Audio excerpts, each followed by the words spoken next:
Hey everyone, and welcome back to Cut the Crap Kitchen in Costa Rica. And tonight we are going to share with you one of the staples, one of the common vegetables of Costa Rica, and that is the chayote. Okay, and it looks kind of like an old person without their dentures, or maybe a behind of someone. But anyway, it is a tasty little treat. It is a member of the squash family. And so let's just turn the camera around here and show you kind of what Nikki's got going on here. Tonight we're going to show you kind of a 3-ingredient recipe with a few spices. But we got garlic, onion, and chayote. And talk us through what's going on here, Nikki. Well, first you have to cut it up before you can get it in All the right, pan. so show me you what's have to going go on. over here and cut up the onions and the garlic and the chayote. And it looks like this when you cut it. Everybody, let's see here. I'm sorry. Let me scoot back over here so we can get you in the camera. I don't know what way you want to do this. Okay, and it has a seed in the middle of it, so usually I just take a spoon and I just scoop the seed out. Just pretty seed. Now, if you plant this, we just throw these out in the garden, and you actually get trees out of them. Little bushes. Well, bushes. I was going to say like little bushes. So cut it up, and then you can take the skin off if you want, but the skin has a lot of vitamins in it. And so usually I leave the skin on when I cook it, and my family doesn't gripe. So I do have one kid that doesn't like the skin as much, so I try to take some of it off for him. But and then you just cut it up into bite-sized pieces, and then I come over into the pan, and we take these, and I put a good coat of coconut oil into the pan. And I just fry it. I usually throw the onions and the garlic in and let it start to get brown first, and then I put the rest of it in the pan and I fry it up. And then depending on what we're eating that night, I use my garlic salt, or another thing we really like is our chili powder. Now, chili powder can be hard to get in Costa Rica, so you have to be careful and not use too much sometimes. I have been able to get it up at Automacado before. But there has been months and months where I haven't been able to.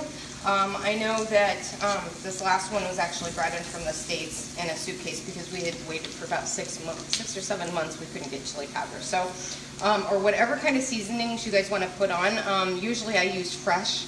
I didn't get up to the garden or up to the feria today to get fresh stuff. So I also put thyme on it, and then I just fry it up. And my family usually, they like it when it's all done. They like it when it's dark, and that's what we got. Yeah, so we like it when, see, you can see these look like they're burnt pieces here. We like it really crispy and pretty crispy, and it just makes it taste a little bit better. As you cook it, there is a little bit of sweetness to it that'll come out. It tastes kind of like a squash, and so we like it like she showed you here. We've even cut it up even smaller to where it's almost like hash or like a ranch potato type, and we'll serve that up sometimes with breakfast with some eggs, and so it can make a nice breakfast type side. We served it as a side with chicken or with beef or different things along those lines.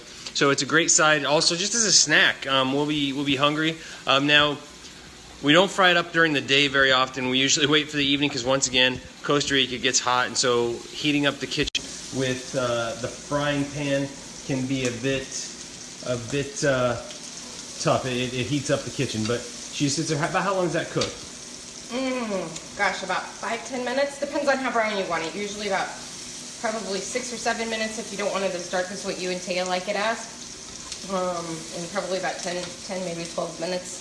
I usually start it at about 6, and then I'm on my second batch, so it usually gets turned down to about medium after that.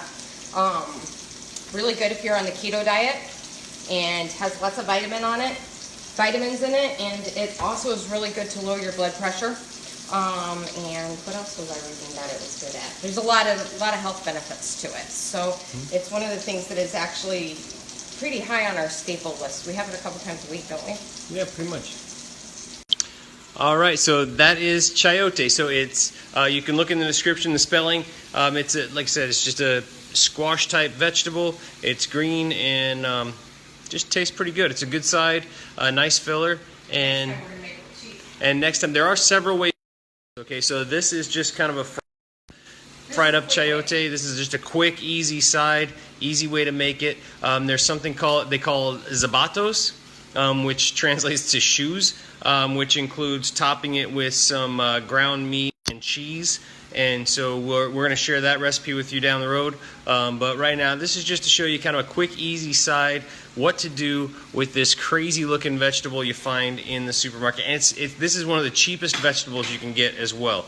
It's super cheap. I think it's actually 12 of them for 1,000 colones. Yeah, I think it's cheaper than potatoes, and so it's just a nice, easy staple. If you're trying to cook on a budget, there you go. Chayote is a great way to go, and it tastes good. And we cook it with coconut oil. Coconut oil has some great health benefits as well, so check into that as well. And so it's not bad for you. We aren't deep frying it necessarily. It's just coating on the pan and giving it a little bit of flavor, and so it doesn't stick to the pan. But great side. Give it a try, and let us know what you think. Leave a comment down below once you try this recipe. Say, did you like it? Did you love it? Did you hate it? What was your thoughts on chayote?